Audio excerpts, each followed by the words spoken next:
हम सभी महिलाएं कभी ना कभी तो एक बार ये ज़रूर सोचते हैं कि काश कुछ ऐसे टिप्स एंड ट्रिक्स मिल जाते जिससे हमारे घर और किचन के काम बहुत आसानी से हो जाते। नमस्ते दोस्तों, मैं हूँ छाया और आपके अपने चैनल छाया रसोई में एक बार फिर से आपका बहुत बहुत स्वागत है। दोस्तों, आज मैं फिर से आपके लिए कुछ वायरल टिप्स एंड ट्रिक्स लेकर आई हूँ, तो इन टिप्स को आप भी देखिए, हो सकता है ये टिप्स आपके लिए भी यूजफुल हो।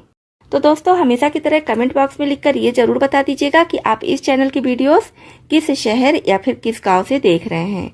तो चलिए देख लेते हैं आज की सबसे पहली टिप। गर्मी में मच्छर बहुत ज़्यादा काटते हैं और मच्छर का ये है कि अगर एक बार काट लेते हैं तो कितना भी आप उसको मार दीजिए, भगा दीजिए, लेकिन जहाँ पर काटे रहते हैं वहाँ पर बहुत देर तक खुजली होती रहती है। ये देखिए, बहुत देर तक खुजली होती रहती है, बार बार हाथ इसी पर जाता है, बार बार खुजलाना पड़ता है। तो अगर मच्छर काट ले रहा है तो क्या कीजिए, उस जगह पर थोड़ा सा विक्स लगा दीजिए और या तो बाम है तो बाम भी लगा सकते हैं। तो इससे क्या होगा, जहाँ भी मच्छर काटा है, जहाँ भी दाना निकल आया है, खुजली हो रही है, बार बार खुजलाना पड़ रहा है, वहाँ पर खुजली नहीं होगी, खुजली बंद हो जाएगी। तो बहुत ही अच्छी टिप है गर्मियों के लिए, क्या हर मौसम में, बच्चे बड़े हर कोई इस टिप को अपना सकता है। जब भी मच्छर काटे और खुजली बहुत ज़्यादा हो उस एरिया पर, तो बस वहाँ पर थोड़ा सा विक्स या बाम लगा दीजिए।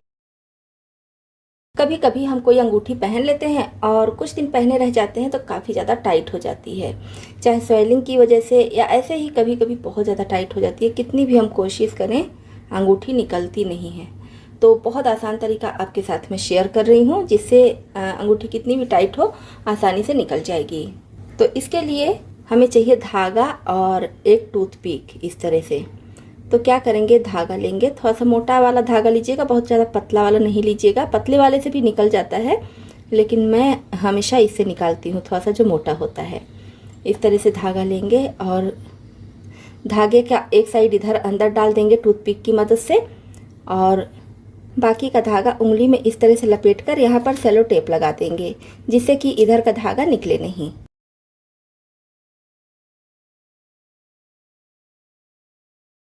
अब चाहिए थोड़ा सा वैसलीन, वैसलीन नहीं है तो थोड़ा सा नारियल का तेल या कोई भी ऑयल लगा सकती हैं इस तरह से। अब हमें अंगूठी निकालना है, तो इसके लिए क्या करेंगे, इस धागे को इस तरह से बाहर की तरफ ऐसे खींचते रहना है। इससे क्या होगा कि धागे के साथ साथ अंगूठी भी नीचे की तरफ आती रहेगी। तो देखिए कितनी आसानी से अंगूठी निकल चुकी है। तो इस तरह से कितनी भी टाइट अंगूठी हो, बहुत आसानी से आप निकाल सकती हैं, कोई भी दिक्कत नहीं होती है। तो अगर आपकी अंगूठी भी टाइट हो जा रही है तो इस टिप को अपना सकती हैं, बहुत आसानी से कितनी भी टाइट अंगूठी हो निकल जाएगी।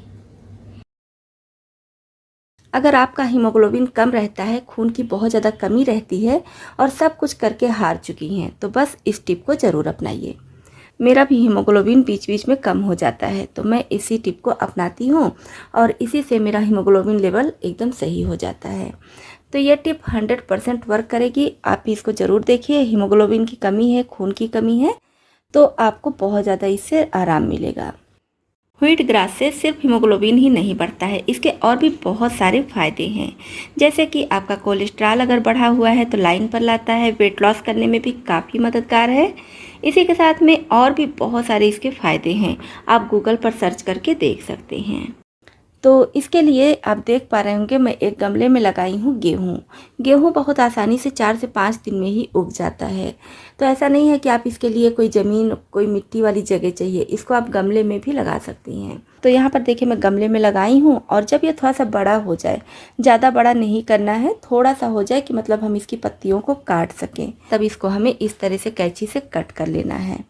तो 2 बार मैं इसको पहले से कट कर चुकी हूँ। आप साइड वाले गेहूं के पत्ते को देख रहे होंगे कि ये छोटा है, क्योंकि इसको मैं पहले 2 दिन पहले कट कर चुकी हूँ। तो मैंने सोचा कि आपके साथ भी इसकी टिप शेयर कर दूँ, इसीलिए मैं इसको कट करके आपको दिखा रही हूँ। तो इस तरह से कैंची से हम इसको कट कर लेंगे। तो एक साथ बहुत ज़्यादा नहीं चाहिए, बस थोड़ा सा ही हमें चाहिए, एक हल्की मुट्ठी जितनी होती है बस उतना ही हम इसको लेंगे। इसको रख देंगे और फिर से ये बड़ा हो जाएगा। मतलब एक गमले में आप अगर गेहूं लगा रही हैं तो उसको 8 से 10 बार यूज कर सकती हैं। इधर का देखिए अभी छोटा है, और जो मैं परसों कट की थी वो देखिए थोड़ा बड़ा हो गया है, तो कल मैं इसको कट कर लूँगी। तो इसी तरह से आधा भाग आज कट कीजिए और आधा दूसरे दिन कट कीजिए। बड़ा गमला है तो 3 भाग या 4 भाग में भी आप डिवाइड करके इस तरह से कट कर सकती हैं।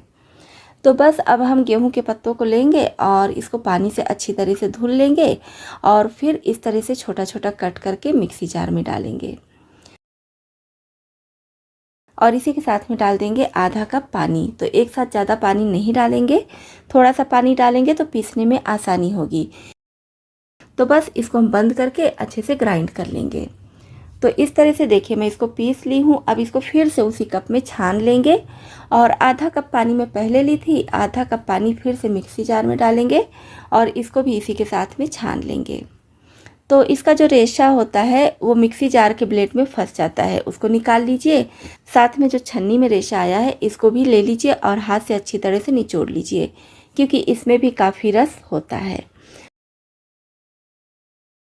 तो ये हमारा तैयार हो गया है व्हीट ग्रास का जूस। ये मार्केट में बहुत महंगा मिलता है और मार्केट में इसको लंबे समय तक स्टोर करने के लिए हो सकता है केमिकल भी डालते हों, लेकिन इसको हम घर में बहुत आसानी से बना सकते हैं और बहुत सस्ते में। मतलब आप एक मुट्ठी गेहूं डाल दीजिए और उसको 15 दिन तक पीजिए। इतना आसान है, इतना सस्ता है। बिल्कुल भी आपका ना तो पैसा खर्चा होगा और ना ही मार्केट से लाने की ज़रूरत है। घर में ही आप व्हीट ग्रास जूस बहुत आसानी से बना सकते हैं और जब भी चाहें तो पी सकते हैं।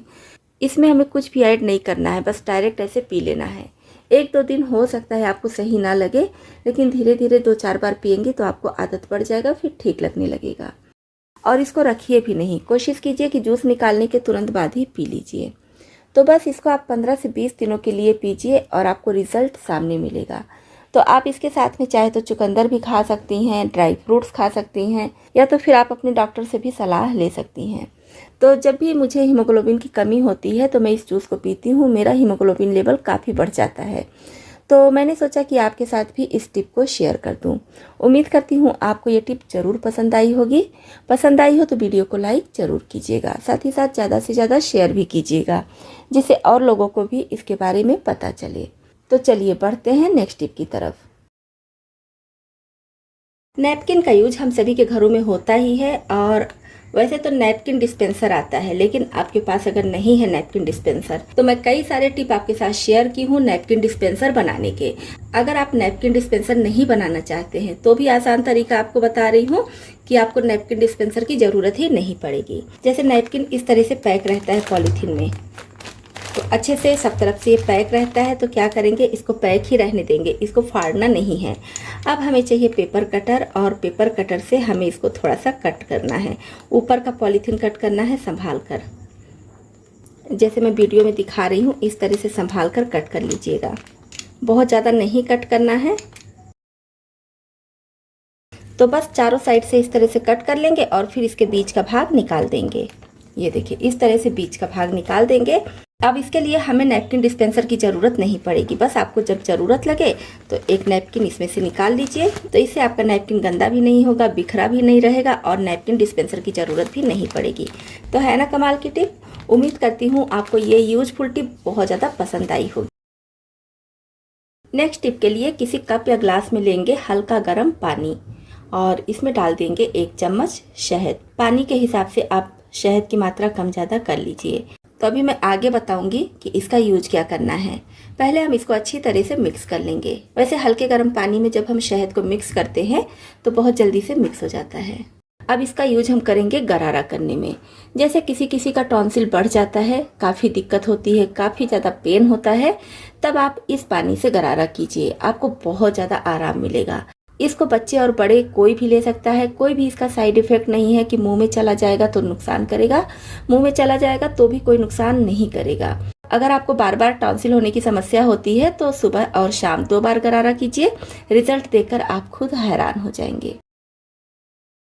चाकू का यूज वैसे तो हम सभी अपने घरों में करते ही हैं और कुछ कुछ दिनों पर चाकू को शार्प भी कराना पड़ता है। तो आज मैं बहुत आसान तरीका बता रही हूँ जिससे आप घर में ही चाकू को बहुत आसानी से शार्प कर सकते हैं।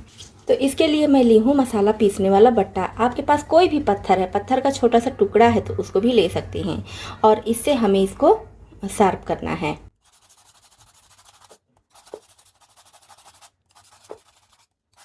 तो बस इस तरह से हम इसको शार्प करेंगे, बहुत आसानी से बिना 1 भी रुपया खर्चा किए फ्री में हम इसको शार्प कर सकते हैं। बहुत बढ़िया शार्प हो जाता है। फिर आप इससे कुछ भी कट कीजिए, आई होप आपको ये टिप भी बहुत ज़्यादा पसंद आई होगी। चलिए बढ़ते हैं नेक्स्ट टिप की तरफ। हम सभी जब भी बाहर कहीं सफ़र पर जाते हैं तो इस तरह से बैग लेकर जाते हैं और हम सभी के पास कई कई बैग होते हैं, तो सारे तो नहीं ले जाते हैं, एक दो ज़रूरत के हिसाब से लेकर जाते हैं। तो कुछ बैग ऐसा होता है जो सालों पड़ा रहता है, तो उसको हम रख देते हैं, तो जब खोलते हैं तो अंदर से स्मेल आती है, जो स्मेल बिल्कुल भी अच्छी नहीं लगती है। जैसे जब आप ट्रैवल करके आइए तो बैग को अच्छी तरह से धुलते तो होंगे ही। धुलने के बाद क्या कीजिए, इसमें डाल दीजिए थोड़ा सा पाउडर, अंदर की तरफ इस तरह से थोड़ा सा पाउडर डाल दीजिए और उसके बाद चैन बंद करके इसको रखिए। तो इस तरह से जब आप थोड़ा सा पाउडर डालकर बैग को रखेंगे तो कितने भी लंबे समय के लिए आप इसको रख दीजिए, जब भी आप बैग निकालेंगे तो बैग से पाउडर की खुशबू बहुत अच्छी आएगी।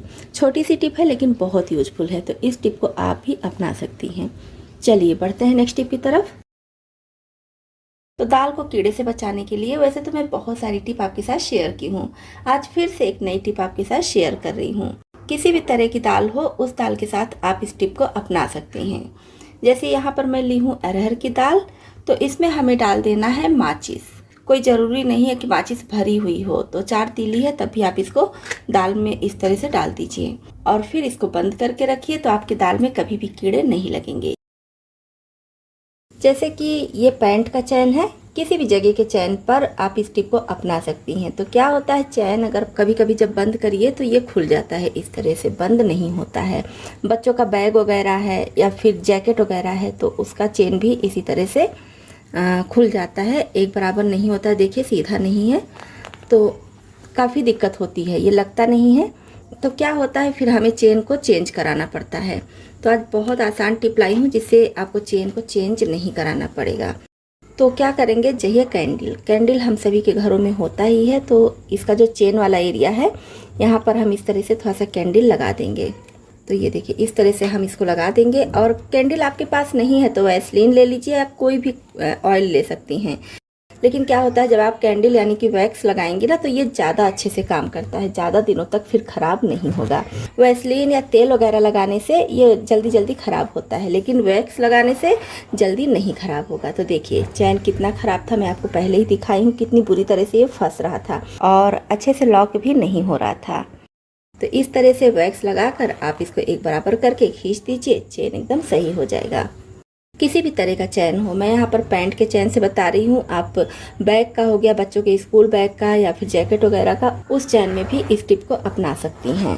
तो बस 2-3 बार इस तरह से करेंगे, चैन एकदम सही हो जाएगा। तो ऐसे हमें इसको टेलर के यहाँ ले जाना पड़ता और ऐसे हम इसको घर में ही सही कर लिए हैं। तो इस टिप को आप भी अपना सकती हैं, बहुत ही यूजफुल टिप है। फूड कंटेनर का यूज हम सभी करते हैं और इसके साथ ये जो इसको पैक करने के लिए इसका ढक्कन होता है, आज हम इसका बहुत अच्छा यूज करेंगे। तो ये मैं बड़ा वाला ले रही हूँ, आप चाहे तो छोटे वाले को भी ले सकते हैं। जैसे कभी कभी कोई चीज़ होता है कि हमें फिल करना होता है, तो इसको हम इस तरह से बना लेंगे कीप के जैसा और यहाँ पर लगा देंगे सेलो टेप।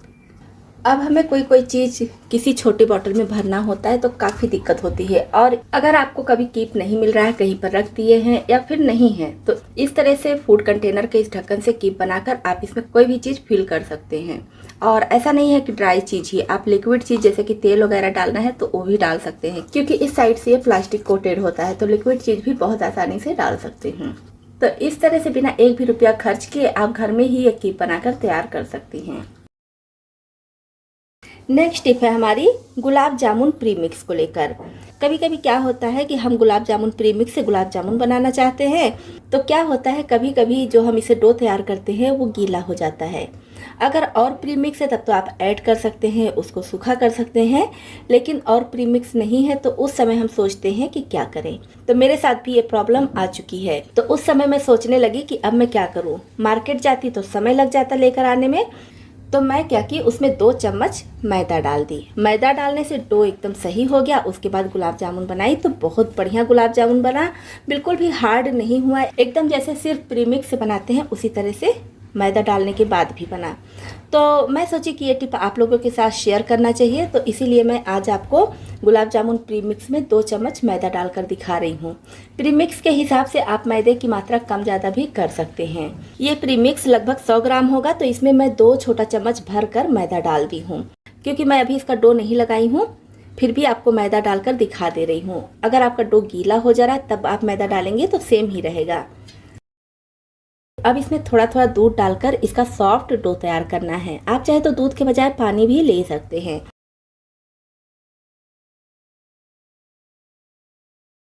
तो देखिए इस तरह से डो इकट्ठा हो गया है। अब हाथ में थोड़ा सा देसी घी लगाएंगे और इसको हाथ से अच्छे से इकट्ठा कर लेंगे। तो इससे क्या होगा कि हमारे हाथ में ये चिपकता नहीं है। अगर स्पून से ना मिलाई होती, डायरेक्ट हाथ से ही दूध डालकर या पानी डालकर डो तैयार करते तो पूरे हाथ में और बर्तन में चिपक जाता है। इस तरह से देखिए कितना आसान हो गया है। और इसका हमें सॉफ्ट डो तैयार करना है, क्योंकि जब आप डो टाइट तैयार करेंगे तो गुलाब जामुन हार्ड बनता है। तो बस पहले हम इसको अच्छे से चिकना कर लेंगे। उसके बाद जैसे गुलाब जामुन का बॉल तैयार करते हैं उस तरह से बॉल तैयार कर लेंगे। साइज आप अपने हिसाब से रख लीजिएगा। तो आप अपने हिसाब से चाहे तो गोल में गुलाब जामुन बना लीजिए और चाहे तो इस शेप में बना लीजिए। जैसे हम नॉर्मल गुलाब जामुन फ्राई करते हैं सेम उसी तरह से इसको भी फ्राई करेंगे। और जैसे ही तेल में डाले हैं देखिए फूलकर कितना बड़ा हो गया है। तो ऐसा नहीं है कि मैदा डालने से ये फूलेगा नहीं या फिर अंदर में हार्ड रहेगा। एक बार आप जरूर ट्राई करके देखिए। खीरे का यूज हम सभी करते हैं। बड़े हैं तब तो पूरा खीरा खा सकते हैं, लेकिन अगर छोटे बच्चे हैं तो वो 1-2 पीस खाते हैं या बहुत थोड़ा सा खाते हैं, ज़्यादा नहीं खा पाते हैं। तो उनके लिए अगर हमें साबुत खीरा कट करना पड़ता है तो साइड से कट करते हैं, जिसकी वजह से बाकी का जो कटा हुआ खीरा होता है वो बहुत जल्दी से सूख जाता है। तो इसके लिए बहुत अच्छी टिप लाई हूँ। तो जब भी आप बच्चों के लिए या फिर आपको कम खीरे की ज़रूरत है, खीरा बड़े साइज़ का है, उसको कट कीजिए तो ऐसे कट कीजिए। अंदाजे से 3 भाग में इसको हमें डिवाइड करना है। तो 2 भाग हम इधर छोड़ेंगे और 1 भाग को कट करेंगे। चाकू से मैं चुकंदर कट की थी तो चुकंदर का रस इसमें लग गया है। और अब फिर से यहाँ से कट कर लेंगे। अब इस बीच वाले खीरे का आप यूज कर लीजिए, जिस भी तरीके से यूज करना है, बच्चों को देना है, बड़ों को देना है, जिसको भी देना है यूज कर लीजिए। अब इस बचे वाले भाग को हमें रखना है, तो इसको हम इस तरह से चिपका कर रखेंगे। और चिपकाएंगे कैसे वो भी देख लेते हैं। अब हम लेंगे एक टूथपिक और इसको 2 भाग में तोड़ लेंगे और ये बैक साइड का इधर ऐसे लगा देंगे और ये वाला भाग इधर ऐसे लगा देंगे। आप चाहे तो 1 भाग ही लीजिए तब भी आपका काम हो जाएगा, लेकिन टूथपिक काफ़ी लंबा हो जाएगा इसलिए मैं तोड़कर 2 भाग में करती हूँ। अब ये दूसरे वाले पीस को लेंगे और इसमें इस तरह से लगा देंगे। तो इस तरह से खीरा देखिए अच्छे से सेट हो गया है। तो इसको आप जहाँ भी रखती हैं वहाँ पर रख दीजिए। अब ये खीरा बिल्कुल भी नहीं सूखेगा। तो इस तरह से अगर आपको थोड़े से खीरे की और ज़रूरत है तो फिर से इधर से कट कीजिए और बाकी को फिर से इसमें ऐसे लगा कर रख दीजिए। इस तरह से जैसे जैसे खीरे की आपको ज़रूरत पड़े वैसे वैसे थोड़ा थोड़ा कट करके आप यूज में ला सकते हैं। तो है ना बहुत यूजफुल टिप, इसको आप भी अपना सकती हैं। दोस्तों आप मेरा वीडियो अगर यहाँ तक देख रहे हैं इसका मतलब आपको मेरा वीडियो पसंद आ रहा है। तो अगर पसंद आ रहा है तो वीडियो को अभी तक लाइक नहीं किए हैं तो लाइक कर दीजिए। साथ ही साथ चैनल पर पहली बार आए हैं अभी तक सब्सक्राइब नहीं किए हैं तो सब्सक्राइब भी कर लीजिएगा। ऑनलाइन हम कोई ना कोई चीज़ अक्सर मंगाते ही रहते हैं, तो इस तरह का बॉक्स हमारे घर में कई सारा हो जाता है। ज़्यादातर लोग इसको फेंक देते हैं, लेकिन आज मैं बहुत अच्छी टिप बता रही हूँ जिससे आप इसको नहीं फेंकेंगे। इसमें बहुत अच्छे से चीज़ें ऑर्गेनाइज करके रख सकती हैं। तो कुछ भी रखने से पहले आप चाहे तो इस बढ़िया से इसके ऊपर कोई पेपर चिपका सकती हैं, तो ये बॉक्स और ज़्यादा खूबसूरत लगेगा। तो मैं क्या की हूँ, मैं तो ऐसे ही कुछ भी नहीं लगाई हूँ, इसी तरह से रखी हूँ। ये भी देखिए ऑनलाइन शॉपिंग के साथ आया था, तो मैं इसमें रखती हूँ किचन टॉवेल। और एक देखिए और है, तो इस तरह से मैं सॉक्स रखती हूँ। तो इस तरह से एक बॉक्स में हस्बैंड का सॉक्स है, दूसरे में बच्चों का है। तो आपके घर में छोटे बड़े जैसे भी बॉक्स हो उसमें आप इस तरह से चीज़ें ऑर्गेनाइज करके रख सकते हैं। सॉक्स हो गया, हैंकी हो गया, छोटे बच्चे हैं तो उनका कपड़ा हो गया, अंडर गारमेंट्स हो गए, मतलब छोटी छोटी चीज़ें इस तरह से इन बॉक्स में ऑर्गेनाइज करके रख सकते हैं। और अगर आप इसको अच्छे से डेकोरेट कर देंगे, इसके ऊपर कुछ चिपका देंगे तो देखने में और ज़्यादा अच्छा लगेगा। इस तरह के जितने भी बॉटल आते हैं, चाहे तो बॉडी लोशन के, शैम्पू के या फिर सैनिटाइजर वगैरह भी आते हैं, हैंड वॉश भी आता है। क्या होता है कभी कभी इसको बच्चे खेल खेल में पुश करते रहते हैं, जिससे जो भी चीज़ें हैं वो ज़्यादा निकल जाती हैं। तो या कहीं सफ़र पर जा रहे हैं, ये तो बड़ा बॉटल है तो इसको लेकर तो कोई जाएगा नहीं। छोटे बॉटल में भी इस तरह का डिस्पेंसर लगा होता है, तो छोटा बॉटल अगर इस तरह का है उसको सफ़र पर लेकर जाते हैं तो प्रेस होने से जो भी चीज़ें हैं वो बाहर गिर जाती हैं। तो ये प्रेस ना हो इसके लिए क्या करेंगे, इस तरह से क्लॉथ पिन लेंगे और यहाँ पर लगा देंगे। तो इस तरह से लगाकर जब आप रखेंगे तो ये प्रेस नहीं होगा। कितना भी बच्चे प्रेस करें तो भी नहीं निकलेगा और अपने आप से तो बिल्कुल भी नहीं निकलेगा। तो इस टिप को आप भी अपना सकते हैं इस तरह के बॉटल पर।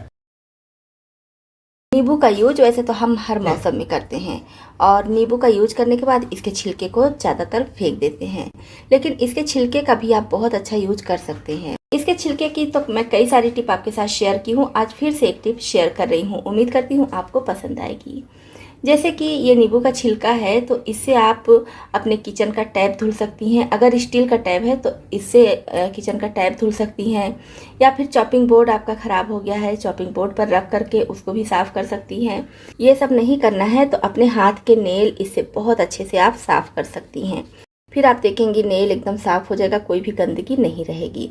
तो बहुत ही यूजफुल टिप है। नींबू के छिलके को फेंकने के पहले इस तरह से यूज जरूर। इस तरह के पेपर बैग हम सभी के घरों में आते रहते हैं, चाहे तो मिठाइयाँ हो गई या बहुत सारे कपड़े वगैरह भी, तो इनका कोई यूज नहीं होता है। इतने हल्के होते हैं ये कि इसमें हम भारी सामान भी नहीं रख सकते हैं। हल्का फुल्का कपड़ा वगैरह रखना है तब तो कोई बात नहीं, लेकिन अगर भारी चीज़ें सोचे कि रखने को तो नहीं रख सकते हैं। और घर में बहुत सारा ये बैग आ जाता है, तो इसका बहुत अच्छा टिप आपके साथ शेयर कर रही हूँ। इस तरह से पहले इसको खोल लीजिए, इसका जो टैग वगैरह है सबको कट करके हटा दीजिए और फिर इसका छोटा छोटा पीस कट कर लीजिए। इस तरह से करके छोटे छोटे पीस पे इसको कट कर लीजिए। अब इसको आप इकट्ठा करके किचन में कहीं भी रख लीजिए और जब भी आपको ज़रूरत हो, जैसे कि किचन में कुछ गिर जाता है या टेबल वगैरह पर कुछ गिर जाता है, बच्चे कुछ खा पी रहे हैं, अचानक से दूध चाय या फिर जो भी खा रहे हैं गिर जाता है, तो बस ये इससे पोंछने का काम बहुत अच्छे से आप कर सकती हैं। और ये फ्री में है, वैसे भी हम इस बैग को फेंक देते, कोई इसका यूज तो करना नहीं था, तो इस तरह से आप इसका यूज कर सकती हैं। तो अगर ऐसा बैग है जो बहुत ज़्यादा हार्ड है या उस पर बहुत ज़्यादा चिकना सा लगा रहता है कि पानी वगैरह नहीं सोख करेगा, तो एक बार उसको नॉर्मल पानी से धुल लीजिए और उसके बाद कट करके किसी कंटेनर में इस तरह से रख लीजिए, तो आपके बहुत काम आएगा। तो दोस्तों, आपको इसमें से कौन सी टिप ज़्यादा पसंद आई और कौन सी पहले से पता थी, कमेंट बॉक्स में लिखकर ज़रूर बताइएगा। इसी तरह से और भी ज़्यादा यूजफुल टिप्स एंड ट्रिक्स देखने के लिए, और अगर आप चैनल पर नए आए हैं तो हमारी यूट्यूब फैमिली में शामिल होने के लिए इस चैनल को सब्सक्राइब भी कर लीजिएगा।